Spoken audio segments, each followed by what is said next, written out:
તો નમસ્કાર દર્શક મિત્રો, સ્વાગત છે તમારું અમારી આ યુટ્યુબ ચેનલમાં. તો મિત્રો, વડોદરા મહાનગરપાલિકામાં છે, આરોગ્ય વિભાગમાં છે, નવી ભરતીની જાહેરાત બહાર પડી છે. આ ભરતી મિત્રો છે ફિલ્ડ વર્કર માટેની, પુરુષ ઉમેદવારો માટેની જે છે ભરતી રહેલી છે, જેમાં 448 જેટલી જગ્યાઓ પર છે ભરતીની જાહેરાત છે જે બહાર પડી છે. તો આ વિડીયોમાં મિત્રો છે આ ભરતી વિશેની સંપૂર્ણ માહિતી જોવાના છે. તો વિડીયોમાં છે શરૂઆતથી અંત સુધી અવશ્ય બન્યા રહેજો, અને વિડીયો પસંદ આવે તો વિડીયોને લાઇક કરજો અને વિડીયોને તમારા મિત્રો સાથે અવશ્ય શેર કરજો. તો ચાલો વિડીયોની આપણે શરૂઆત કરીએ.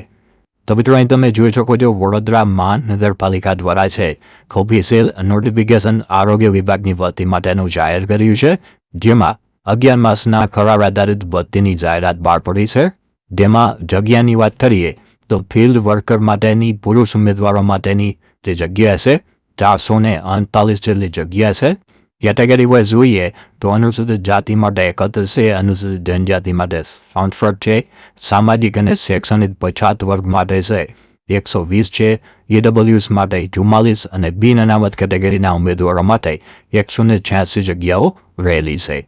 શૈક્ષણિક લાયકાત અને અનુભવની આપણે વાત કરીએ તો આમાં ઓછામાં ઓછું 8 ધોરણ પાસ છે માગવામાં આવેલું છે. ઉપરાંત સાયકલ ચલાવતા આવડવું જરૂરી છે. ઉપરાંત આરોગ્યલક્ષી કામગીરીના અનુભવ ધરાવતા ઉમેદવારને છે આમાં એ પ્રાધાન્ય એટલે કે પહેલા પસંદ કરવામાં આવશે, અને વડોદરા શહેરના ઉમેદવારને છે પ્રથમ પ્રાધાન્ય આપવામાં આવશે. એટલે કે વડોદરા શહેરમાં રહેતા હોય તેને છે પહેલી પસંદગી કરવામાં આવશે. માસિક મહેનતાણાની આપણે વાત કરીએ તો માસિક મહેનતાણું છે 15,698, એટલે કે 15,000 પ્લસ પગાર ધોરણ છે તમને આમાં જોવા મળવાનો છે.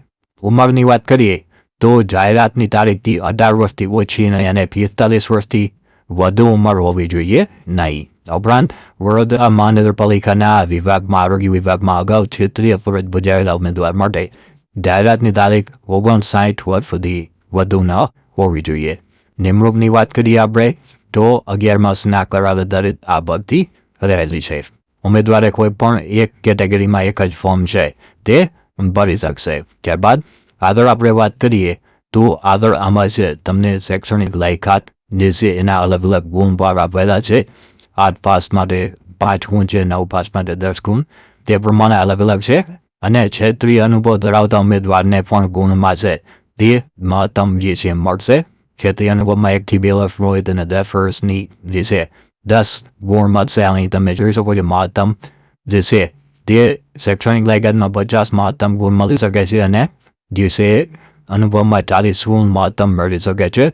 સ્થાનિક રહેવાસીને છે 10 ગુણ મહત્તમ મળી શકે છે, અને આરોગ્ય વિભાગમાં કામગીરીના અનુભવીને છે 20 ગુણ મહત્તમ મેળવી શકે છે. આમ 100 ગુણ ટોટલ મહત્તમ મેળવી શકે છે. પસંદગી પામેલ ઉમેદવારે છે ફરજિયાત પોતાની સાયકલ લઈને ફરજ બજાવવાની રહેશે. ગુણ પદ્ધતિ અનુસાર ઉમેદવાર જો ધોરણ 10 કે 12 કે જેઓ 10 પછી કોઈ ડિપ્લોમા કોર્સ કરેલો હશે તો તેને ધોરણ 12 સમક્ષ ભણવામાં આવશે. ઉપરાંત છે જે છે આરોગ્યના અનુભવ અર્થ અહીં આરોગ્ય તેમજ અન્ય કોઈ કામગીરી ગણવામાં આવશે. તો આ પ્રમાણે છે મિત્રો ભરતીની જાહેરાત બહાર પડી છે. તો આ ભરતીમાં તમારે જે ઉમેદવારો છે ફોર્મ ભરવું હોય તો કઈ રીતના ભરી શકે તો રસ ધરાવતા ઉમેદવાર છે 1/1/2026 થી 10/1/2026 દરમિયાન છે VMCની ઓફિશિયલ વેબસાઇટ છે www.vmc.gov.in એ વેબસાઇટ ઉપર જઈને અરજી કરવાનું રહેશે. તો આ પ્રમાણે તમે છે ધોરણ 8 પાસ ઉમેદવાર હશે તો તે છે અરજી કરી શકે છે.